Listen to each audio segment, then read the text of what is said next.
सुल्तान सुल्तान CCD वाले आ रहे हैं।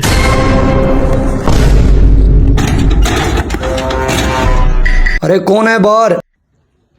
किस चीज से डर रहे हो? दरवाजा मत खोलना, बाहर सीसीडी वाले आए हैं। आज के बाद मैं अंधा और गूंगा बन के जिंदगी गुजारूंगा।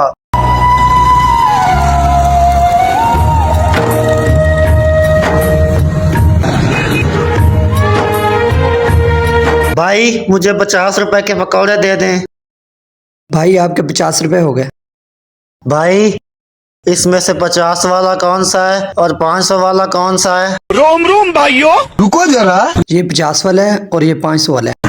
सबर करो। भाई फिर ऐसा करो, इस 500 में से 50 काट लो और बकाया मुझे दे दो।